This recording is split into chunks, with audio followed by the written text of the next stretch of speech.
Hello friends, story magnified पर आपका हार्दिक स्वागत है।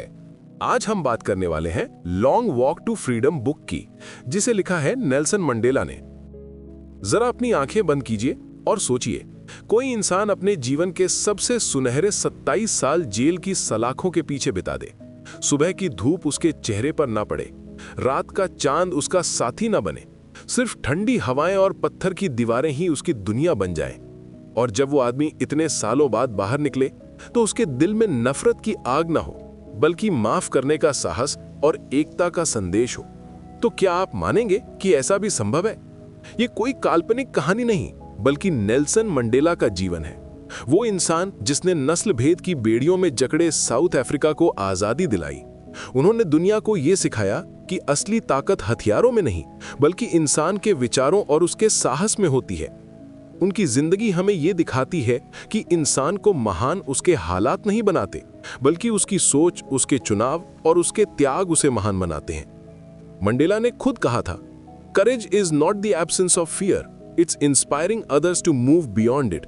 यानी हिम्मत का मतलब डर का ना होना नहीं है, बल्कि डर के बावजूद आगे बढ़ना और दूसरों को भी आगे बढ़ने के लिए प्रेरित करना है। मंडेला की जर्नी सचमुच एक लॉन्ग वॉक थी।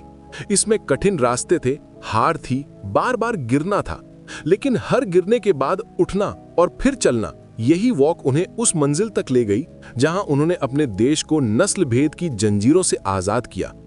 दोस्तों, ये ऑटोबायोग्राफी सिर्फ मंडेला की कहानी नहीं है, बल्कि ये हम सब के लिए आईना है। ये हमें बताती है कि अगर एक इंसान फॉरगिवनेस और यूनिटी की ताकत से पूरे देश की तकदीर बदल सकता है, तो हम भी अपनी जिंदगी के संघर्षों को जीत सकते हैं। और अब हम इस किताब की गहराई को 12 सीखों के जरिए एक्सप्लोर करेंगे। हर सीख मंडेला की उस जर्नी का हिस्सा होगी जिसने उन्हें ऑर्डिनरी इंसान से एक्स्ट्रा ऑर्डिनरी इंसान बनाया। मंडेला की जिंदगी हमें सबसे पहले ये सिखाती है कि आइडेंटिटी और रूट्स को समझना हर बड़े सफर की पहली सीढ़ी होती है। उनका जन्म एक छोटे से गांव मेवेजो में हुआ था। वहां की मिट्टी, वहां की परंपराएं और वहां का सिंपल लाइफस्टाइल उनके कैरेक्टर को शेप करने लगे। मंडेला बचपन से ही समझ गए थे कि इंसान को यह जानना चाहिए कि वो कहां से आया है और उसकी जड़ें किस मिट्टी में हैं। ये अवेयरनेस उसे मजबूत बनाती है और संघर्षों में संभाले रखती है। मंडेला के शुरुआती दिनों में ही उन्होंने महसूस किया कि साउथ अफ्रीका का समाज गहराई से बटा हुआ है, सफेद और काले लोगों के बीच। सफेद लोगों के पास अधिकार थे, जबकि काले लोगों को हर रोज ह्यूमिलिएशन और अन्याय सहना पड़ता था। एक बच्चे की आंखों से भी यह फर्क साफ दिखाई देता था, और यही अनुभव धीरे धीरे उनके भीतर एक चिंगारी जगा रहा था। एक चिंगारी समानता और न्याय की। सोचिए, जब कोई बच्चा स्कूल जाता है और उसे एहसास होता है कि उसे सिर्फ उसके स्किन कलर की वजह से कम आंका जा रहा है, तो उसके मन में क्या बीतती होगी। मंडेला ने वही दर्द अपने बचपन से महसूस किया, लेकिन उन्होंने उस दर्द को नफरत में बदलने के बजाय उसे इंस्पिरेशन बना लिया। यही उनकी सबसे बड़ी ताकत थी। मंडेला कहते थे कि रूट्स को समझना इंसान को क्लैरिटी देता है। अगर आप अपनी हिस्ट्री और स्ट्रगल्स को जानते हैं, तो आप ये तय कर सकते हैं कि आपको अपनी फ्यूचर जनरेशन के लिए क्या बदलना है। उन्होंने महसूस किया कि इनजस्टिस को देखते हैं ना भी इनजस्टिस को बढ़ावा देना है, और तभी उन्होंने ये ठाना कि एक दिन वे इस इनइक्वालिटी को चुनौती देंगे। ये पहली सीख हमें बताती है, अगर हमें बड़ा बदलाव लाना है तो पहले अपनी आइडेंटिटी और रूट्स को समझना होगा। अपने पेन और स्ट्रगल को पहचान कर ही हम उन्हें स्ट्रेंथ और इंस्पिरेशन में बदल सकते हैं। और दोस्तों, जब मंडेला ने ये रिजॉल्व अपने भीतर मजबूत कर लिया, तो अगला कदम था लीडरशिप के बीज बोना, और यही हमें दूसरी सीख में समझ आता है। जब मंडेला ने अपने बचपन में इनइक्वालिटी और इनजस्टिस को महसूस किया, तो दूसरी सीख हमें यह बताती है कि लीडरशिप का बीज तभी अंकुरित होता है जब इंसान दूसरों के दुख को अपना समझने लगे। मंडेला ने अपनी स्कूलिंग और कॉलेज के दिनों में देखा कि उनके जैसे युवा सिर्फ स्किन कलर की वजह से कितने अवसरों से वंचित रह जाते हैं।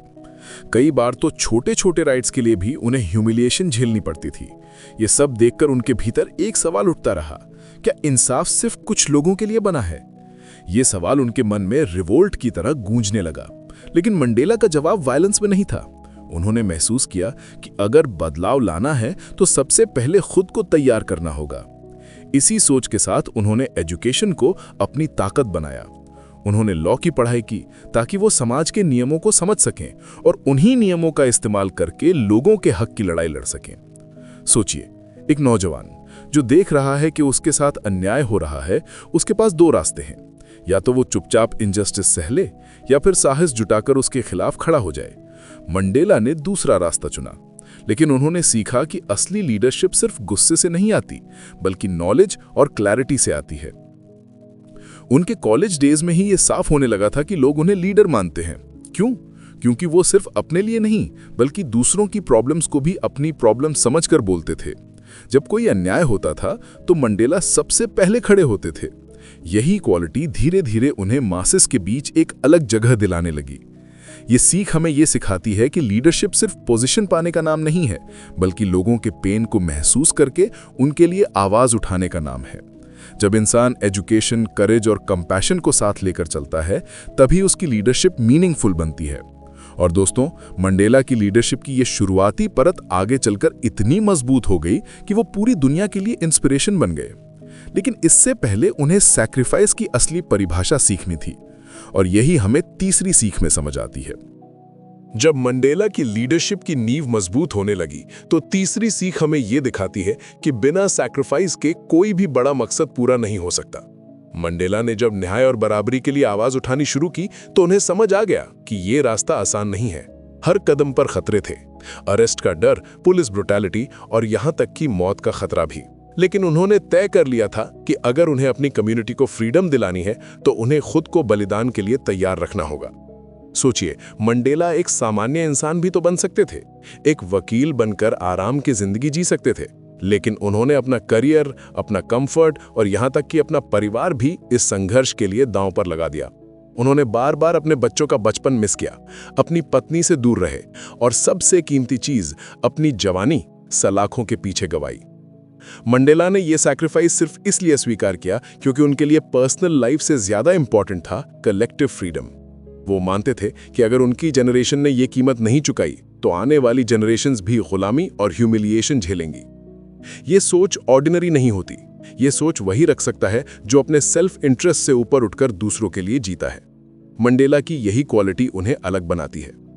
उनकी लाइफ हमें यह याद दिलाती है कि सैक्रिफाइस करना सिर्फ त्याग नहीं है, बल्कि ये एक इन्वेस्टमेंट है फ्यूचर जनरेशंस की आज़ादी और खुशहाली में। अगर मंडेला ने सैक्रिफाइस नहीं किया होता, तो साउथ अफ्रीका आज भी अपार्थाइड की जंजीरों में जकड़ा होता। ये सीख हमें ये सिखाती है कि अगर आप किसी बड़े मकसद की राह पर हैं, तो आपको अपने कंफर्ट और पर्सनल डिजायर्स को पीछे छोड़ना पड़ेगा। सैक्रिफाइस ही वो कीमत है जो हर बड़े बदलाव के लिए चुकानी पड़ती है। और दोस्तों, मंडेला के सैक्रिफाइस ने ही उन्हें मासेस के बीच हीरो बना दिया। लेकिन ये जर्नी यहीं नहीं रुकी। आगे उन्हें यह समझना था कि असली ताकत हथियारों में नहीं, बल्कि यूनिटी और फॉरगिवनेस में है। यही हमें चौथी सीख में समझ आता है। जब मंडेला ने सैक्रिफाइस का असली अर्थ समझ लिया, तो चौथी सीख हमें यह सिखाती है कि असली ताकत नफरत और हिंसा में नहीं, बल्कि यूनिटी और फॉरगिवनेस में होती है। जेल की सलाखों के पीछे 27 साल बिताना किसी भी इंसान को कड़वा बना सकता है। हर दिन ह्यूमिलिएशन झेलना, हर रात अकेलेपन में सोना, परिवार से दूर रहना, ये सब इंसान के दिल को पत्थर बना देते हैं। लेकिन मंडेला ने इन कठिनाइयों को अपने दिल को कठोर बनाने के बजाय अपने विचारों को और विशाल बना दिया। उन्होंने महसूस किया कि अगर वो बाहर आकर केवल बदले की राजनीति करेंगे, तो साउथ अफ्रीका कभी हील नहीं हो पाएगा। सफेद और काले लोग हमेशा एक दूसरे से लड़ते रहेंगे और देश की जंजीरें कभी नहीं टूटेंगी। इसलिए मंडेला ने फॉरगिवनेस को चुना। उन्होंने अपने दिल से नफरत को बाहर फेंक दिया और यूनिटी का रास्ता अपनाया। सोचिए, कितना मुश्किल होता है उन लोगों को माफ करना जिन्होंने आपकी जवानी छीन ली हो, जिन्होंने आपके बच्चों का बचपन छीन लिया हो। लेकिन मंडेला ने कहा, resentment is like drinking poison and then hoping it will kill your enemies. यानी नफरत को पकड़े रहना जहर पीने जैसा है, जो दूसरों को नहीं बल्कि हमें ही खत्म करता है। उनकी यही सोच साउथ अफ्रीका के लिए हीलिंग पावर बनी। जब वो जेल से बाहर आए, तो उन्होंने लोगों से कहा कि अब हमें नए साउथ अफ्रीका का निर्माण करना है, जहां हर इंसान बराबर होगा, चाहे उसका रंग कुछ भी हो। ये सीख हमें ये सिखाती है कि फॉरगिवनेस कमजोरी नहीं है, बल्कि ये सबसे बड़ी ताकत है। और यूनिटी सिर्फ स्लोगन से नहीं आती, बल्कि दिल से दूसरों को स्वीकार करने से आती है। मंडेला की ये फिलॉसफी हमें बताती है कि कोई भी समाज तभी आगे बढ़ सकता है जब उसके लोग नफरत छोड़कर एकता को अपनाएं। और दोस्तों, जब मैंडेला ने फॉरगिवनेस और यूनिटी का ये पावरफुल मैसेज फैलाया तो उन्होंने ये भी दिखाया कि लीडरशिप की असली पहचान सर्विस में है, और यही हमें 5वीं सीख में समझ आती है। जब मंडेला ने यूनिटी और फॉरगिवनेस की शक्ति को समझ लिया तो 5वीं सीख हमें ये बताती है कि सच्ची लीडरशिप का मतलब दूसरों पर हुकूमत करना नहीं, बल्कि उनकी सर्विस करना है। मंडेला जब जेल से बाहर आए तो लोग उन्हें हीरो मान चुके थे। वे चाहते तो सत्ता का इस्तेमाल अपने फायदे के लिए कर सकते थे, लेकिन उन्होंने लीडरशिप को सेल्फ सर्विस नहीं बल्कि पब्लिक सर्विस के रूप में जिया। उनके लिए लीडरशिप का अर्थ था, मैं कौन हूं ये मायने नहीं रखता, मैं अपने लोगों के लिए क्या कर रहा हूं ये मायने रखता है। उनका पूरा विजन यही था कि साउथ अफ्रीका एक ऐसा देश बने जहां हर इंसान को डिग्निटी और अपॉर्चुनिटी मिले। उन्होंने महसूस किया कि अगर वो सिर्फ सत्ता पाने के लिए लड़े तो उनका मूवमेंट अधूरा रह जाएगा। इसीलिए उन्होंने अपने ईगो को पीछे रखा और लोगों की जरूरतों को आगे रखा। सोचिए, मंडेला कितनी बार अपनी पर्सनल हैप्पीनेस सैक्रिफाइस कर सकते थे, लेकिन उन्होंने फैमिली लाइफ से ज्यादा प्रायोरिटी दी अपने देश को। क्यों? क्योंकि उनके लिए लीडरशिप सत्ता का खेल नहीं था, बल्कि सर्विस का व्रत था। उनकी ये क्वालिटी हमें ये सिखाती है कि जब कोई लीडर अपने लोगों के लिए जेन्युइनली केयर करता है तो लोग उसे सिर्फ फॉलो नहीं करते, बल्कि उसका विजन अपना लेते हैं। मंडेला ने यही किया। उन्होंने साउथ अफ्रीकन्स को यह भरोसा दिलाया कि ये नया राष्ट्र उनका है, हर नागरिक बराबर है। डेली लाइफ में भी हम देख सकते हैं कि जो लोग दूसरों की मदद करने को लीडरशिप का हिस्सा मानते हैं, वे हमेशा ज्यादा रिस्पेक्टेड होते हैं। वहीं जो लीडर केवल खुद के लिए जीते हैं, लोग उनसे जल्दी ही दूरी बना लेते हैं। तो 5वीं सीख हमें यह सिखाती है, सच्ची लीडरशिप का मतलब सेवा है। जब आप दूसरों के लिए जीते हैं, तभी लोग आपके साथ खड़े होते हैं और आपकी लेगेसी हमेशा जीवित रहती है। और दोस्तों, मंडेला की यही सर्विस ओरिएंटिंग लीडरशिप आगे चलकर उन्हें विश्व भर में इंस्पिरेशन बना गई।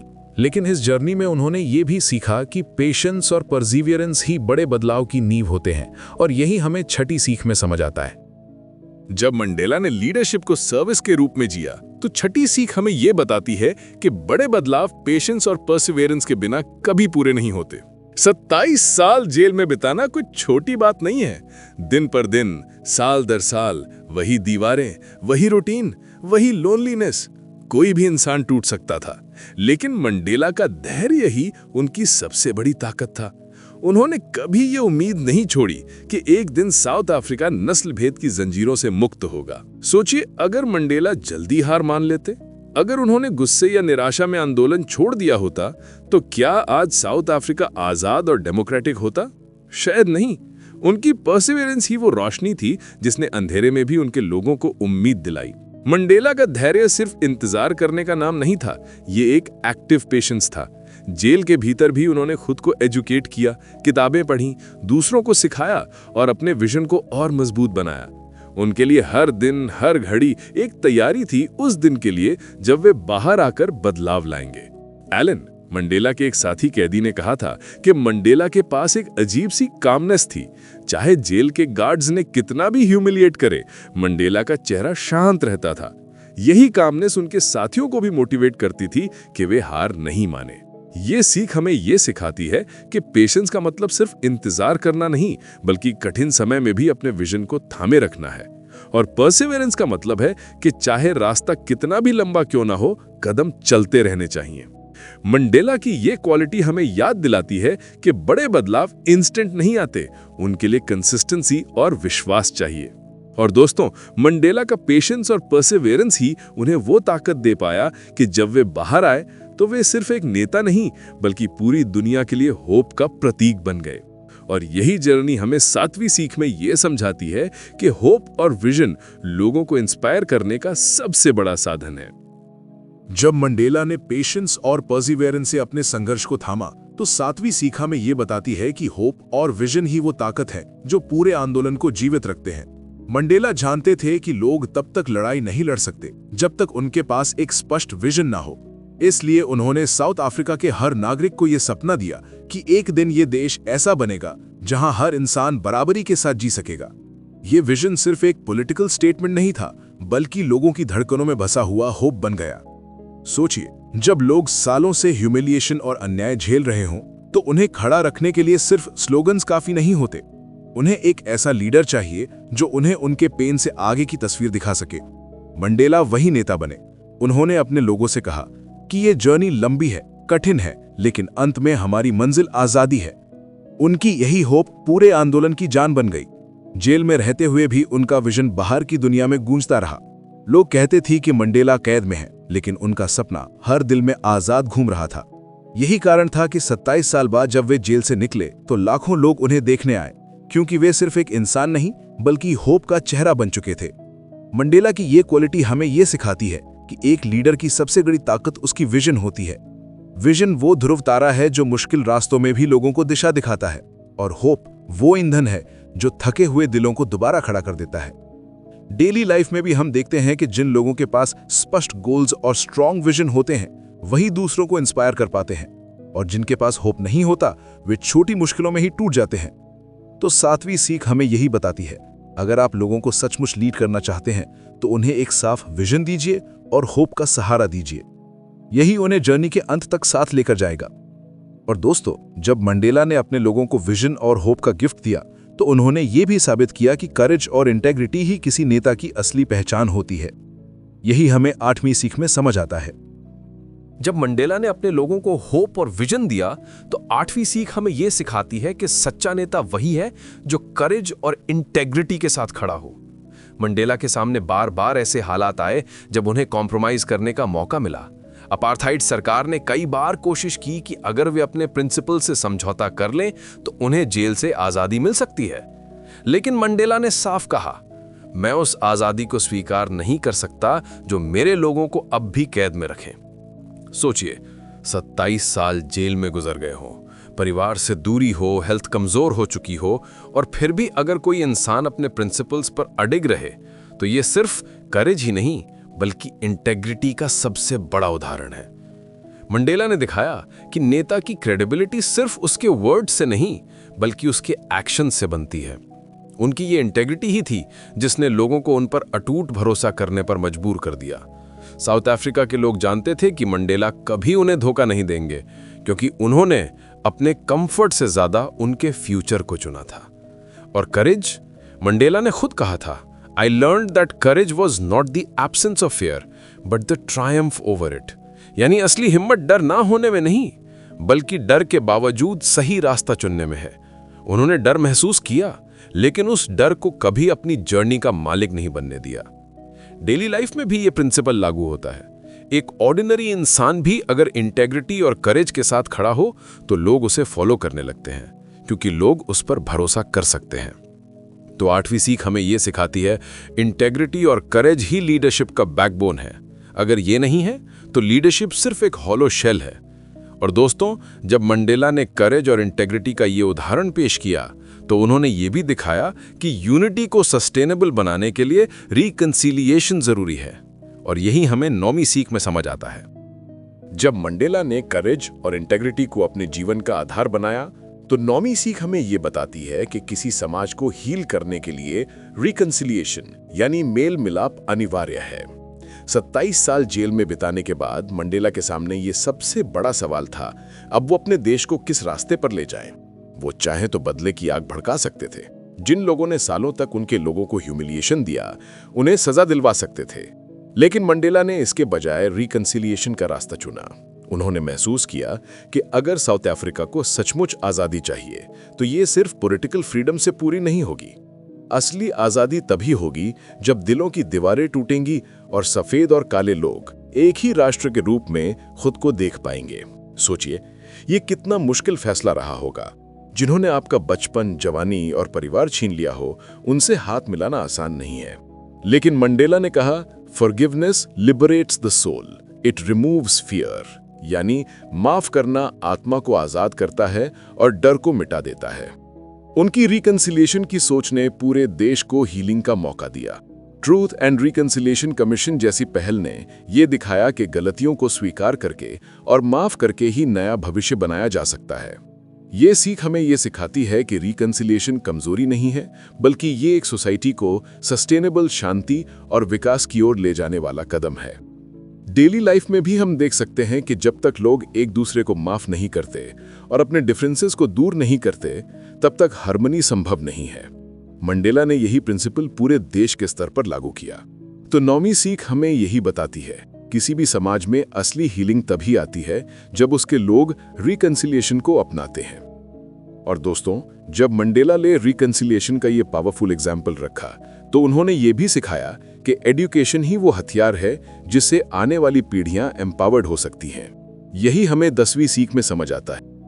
जब मंडेला ने रिकंसिलिएशन के जरिए दिलों को जोड़ा तो 10वीं सीख हमें यह बताती है कि एजुकेशन ही वो हथियार है जिससे हम भविष्य को बदल सकते हैं। मंडेला का यह मशहूर कथन है, education is the most powerful weapon which you can use to change the world. उन्होंने अपनी पूरी जर्नी में एजुकेशन को लिबरेशन और इक्वालिटी का सबसे बड़ा साधन माना। जेल के भीतर भी मंडेला ने एजुकेशन को कभी नहीं छोड़ा। उन्होंने खुद किताबें पढ़ी, कानून की पढ़ाई की और अपने साथी कैदियों को भी सिखाया। उनके लिए एजुकेशन सिर्फ नॉलेज हासिल करने का साधन नहीं था, बल्कि ये डिग्निटी और एम्पावरमेंट का माध्यम था। सोचिए, अपार्थाइड के समय काले लोगों को शिक्षा से जानबूझकर दूर रखा गया था, क्योंकि सरकार जानती थी कि एजुकेटेड समाज सवाल पूछेगा, अधिकार मांगेगा और बराबरी की लड़ाई लड़ेगा। लेकिन मंडेला ने इस सोच को उलट दिया। उन्होंने कहा कि अगर हमें सचमुच आजाद समाज बनाना है तो हर बच्चे और हर इंसान को शिक्षा का अधिकार मिलना चाहिए। उनकी ये सोच आज भी प्रासंगिक है। चाहे पर्सनल लाइफ हो या प्रोफेशनल लाइफ, एजुकेशन हमें हमारे अंदर छिपी पोटेंशियल को अनलॉक करने में मदद करता है। ये हमें सोचने की शक्ति देता है, सवाल पूछने की आदत डालता है और खुद को व दूसरों को एम्पावर करने का रास्ता दिखाता है। ये सीख हमें ये सिखाती है कि एजुकेशन सिर्फ करियर का रास्ता नहीं खोलता, बल्कि ये एंटायर सोसाइटी को अपलिफ्ट करता है। डेली लाइफ में भी देखिए, जब किसी कम्युनिटी में एजुकेशन फैलती है तो वहां पॉवर्टी कम होती है, अवेयरनेस बढ़ती है और लोग अपने अधिकारों के लिए खड़े होने लगते हैं। यही मंडेला का सपना था, एक ऐसा साउथ अफ्रीका जहां हर बच्चा पढ़ सके और हर इंसान अपनी पोटेंशियल को पहचान सके। तो 10वीं सीख हमें यह बताती है कि अगर हमें सचमुच बदलाव चाहिए तो हमें एजुकेशन को सबसे बड़ा इन्वेस्टमेंट मानना होगा। और दोस्तों, मंडेला की यह फिलॉसफी आगे बढ़कर हमें यह भी दिखाती है कि फ्रीडम सिर्फ पर्सनल प्रिविलेज नहीं है, बल्कि कलेक्टिव रिस्पॉन्सिबिलिटी है। यही हमें 11वीं सीख में समझ आता है। जब मंडेला ने एजुकेशन को ट्रांसफॉर्मेशन का हथियार बताया तो 11वीं सीख हमें यह सिखाती है कि फ्रीडम सिर्फ पर्सनल प्रिविलेज नहीं है, बल्कि ये कलेक्टिव रिस्पॉन्सिबिलिटी है। मंडेला के लिए फ्रीडम का मतलब सिर्फ अपनी बेड़ियां तोड़ना नहीं था। उन्होंने कहा, to be free is not merely to cast off one's chains, but to live in a way that respects and enhances the freedom of others. यानी सच्ची आजादी तब है जब हम दूसरों की आजादी का भी सम्मान करें और उसे मजबूत बनाएं। सोचिए, अगर मंडेला जेल से बाहर आकर केवल अपनी फैमिली के साथ खुशी से जीना चाहते तो शायद ये उनके लिए पर्सनल फ्रीडम होती, लेकिन उन्होंने महसूस किया कि उनकी असली रिस्पॉन्सिबिलिटी है पूरे साउथ अफ्रीका के लिए फ्रीडम एंश्योर करना। यही सोच उन्हें ऑर्डिनरी लीडर से एक्स्ट्रा ऑर्डिनरी लीडर बनाती है। उनका ये दृष्टिकोण हमें यह समझाता है कि फ्रीडम कभी भी आइसोलेटेड कॉन्सेप्ट नहीं होता। अगर समाज का एक हिस्सा अभी भी ऑपरेशन में है तो पूरा समाज सचमुच आजाद नहीं है। यही कारण था कि उन्होंने इक्वालिटी और जस्टिस को फ्रीडम के साथ जोड़ा। डेली लाइफ में भी यह प्रिंसिपल लागू होता है। मान लीजिए, अगर किसी वर्क प्लेस में कुछ लोग तो खुलकर अपने आइडियाज शेयर कर सकते हैं, लेकिन बाकी डर की वजह से चुप रहते हैं, तो वो वर्क प्लेस सचमुच फ्री नहीं है। उसी तरह अगर समाज में कुछ लोगों को राइट्स मिलते हैं लेकिन दूसरों को नहीं, तो वो समाज इनकम्प्लीट रहता है। तो 11वीं सीख हमें यह बताती है कि फ्रीडम एक शेयर्ड रिस्पॉन्सिबिलिटी है। हमें अपनी आजादी के साथ साथ दूसरों की आजादी का भी ध्यान रखना होगा। मंडेला ने अपने जीवन से यह साबित किया कि सच्ची फ्रीडम तभी सस्टेनेबल होती है जब वो कलेक्टिव हो। और दोस्तों, उनकी यही सोच हमें 12वीं और आखिरी सीख की ओर ले जाती है, जहां हम समझते हैं कि लेगेसी सिर्फ हमारे अचीवमेंट से नहीं, बल्कि दूसरों को एम्पावर करने से बनती है। जब मंडेला ने फ्रीडम को कलेक्टिव रिस्पॉन्सिबिलिटी बताया तो 12वीं सीख हमें यह सिखाती है कि असली लेगेसी हमारे पर्सनल अचीवमेंट से नहीं, बल्कि इस बात से बनती है कि हम दूसरों को कितना एम्पावर करते हैं। मंडेला जानते थे कि एक दिन वो इस दुनिया से चले जाएंगे, लेकिन उनके लिए सबसे बड़ा सवाल यह था कि उनके बाद साउथ अफ्रीका कैसा होगा। क्या लोग फिर से संघर्ष में फंस जाएंगे या फिर इक्वालिटी और जस्टिस की ओर बढ़ेंगे। यही सोचकर उन्होंने पूरी जिंदगी इंस्टीट्यूशंस और लोगों को एम्पावर करने में लगा दी। उन्होंने खुद कहा था, What counts in life is not the mere fact that we have lived, it is what difference we have made to the lives of others. यानी जिंदगी का असली मतलब ये नहीं कि हमने कितना जिया, बल्कि ये है कि हमने दूसरों की जिंदगी में कितना फर्क डाला। उनकी लेगेसी इसलिए अमर है क्योंकि उन्होंने अपने लोगों को एम्पावर किया, उन्हें डिग्निटी दी, उन्हें इक्वालिटी दी, उन्हें होप दिया। यही कारण है कि मंडेला आज सिर्फ साउथ अफ्रीका के नहीं बल्कि पूरी दुनिया के लिए इंस्पिरेशन है। ये सीख हमें ये सिखाती है कि हम चाहे किसी भी प्रोफेशन में हों, हमारी असली पहचान हमारे काम से नहीं बल्कि उससे बनती है कि हम दूसरों की जिंदगी में क्या पॉजिटिव बदलाव लाते हैं। अगर हमारे जाने के बाद लोग हमें याद करें तो सिर्फ इसलिए नहीं कि हमने सक्सेस पाई, बल्कि इसलिए कि हमने उन्हें भी उठाया। डेली लाइफ में भी देखें तो सबसे रिस्पेक्टेड लोग वही होते हैं जो दूसरों की ग्रोथ में योगदान देते हैं। चाहे एक टीचर हो जो बच्चों के सपनों को शेप करता है या एक लीडर हो जो सोसाइटी को बेहतर दिशा देता है। तो 12वीं और आखिरी सीख यही बताती है, हमारी असली विरासत दूसरों को एम्पावर करने में है। यही एक ऐसी फ्लेम है जो हमारे जाने के बाद भी दूसरों की राह रोशन करती रहती है। और दोस्तों, मंडेला की आखिरी सीख हमें कंक्लूजन की ओर ले जाती है, जहां हम उनके पूरे जीवन से मिली इन गहरी लर्निंग्स को समेटकर समझेंगे कि आज की हमारी जिंदगी में उन्हें कैसे अपनाया जा सकता है। दोस्तों, लॉन्ग वॉक टू फ्रीडम हमें सिर्फ एक इंसान की कहानी नहीं सुनाता, बल्कि ये हमें इंसानियत, साहस और उम्मीद का पाठ पढ़ाता है। नेल्सन मंडेला की जिंदगी हमें बार बार याद दिलाती है कि अंधेरे कितने भी गहरे क्यों ना हो, अगर हमारे दिल में रोशनी है तो राह हमेशा निकलती है। 27 साल की कैद, हर तरह की मुश्किलें और लगातार ह्यूमिलिएशन, फिर भी मंडेला ने कभी अपना विजन नहीं छोड़ा। उन्होंने हमें दिखाया कि पेशेंस और परसिवियरेंस से बड़ी कोई ताकत नहीं होती। उन्होंने फॉरगिवनेस को अपनाकर यह साबित किया कि हीलिंग सिर्फ शब्दों से नहीं बल्कि दिल से होती है। उन्होंने हमें बताया कि एजुकेशन समाज का सबसे बड़ा हथियार है और फ्रीडम तभी मीनिंगफुल है जब हम सब के लिए इक्वल हो। उनकी जर्नी का सबसे बड़ा सबक यही है कि लीडरशिप दूसरों पर राज करने का नाम नहीं बल्कि उनकी सेवा करने का व्रत है। और हमारी लेगेसी का मापदंड हमारी सक्सेस नहीं बल्कि यह है कि हम दूसरों की जिंदगी को कितना बेहतर बना सके। सोचिए, अगर मंडेला जैसे ऑर्डिनरी इंसान एक्स्ट्राऑर्डिनरी हिम्मत और सोच के साथ पूरी दुनिया को इंस्पायर कर सकते हैं तो हम क्यों नहीं।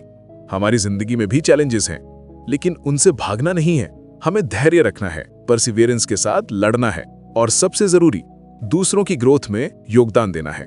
यही हमारी असली पहचान होगी। तो दोस्तों, आज मंडेला की इस अद्भुत कहानी से हमें यह समझना चाहिए कि बदलाव बाहर से नहीं आता, वो हमारे भीतर से शुरू होता है। अगर हम हर दिन छोटे छोटे कदम दूसरों की भलाई के लिए उठाएं तो हमारी भी जिंदगी मीनिंगफुल बन जाएगी। अगर आपको ये समरी पसंद आई हो और मंडेला की इस इंस्पायरिंग जर्नी ने आपके दिल को छू लिया हो तो स्टोरी मैग्नीफाइड को सब्सक्राइब जरूर कीजिए। अपने दोस्तों और परिवार के साथ इस वीडियो को शेयर कीजिए ताकि ये सीख और ज्यादा लोगों तक पहुंचे। और कमेंट्स में हमें बताइए कि मंडेला की किस सीख ने आपको सबसे ज्यादा इंस्पायर किया।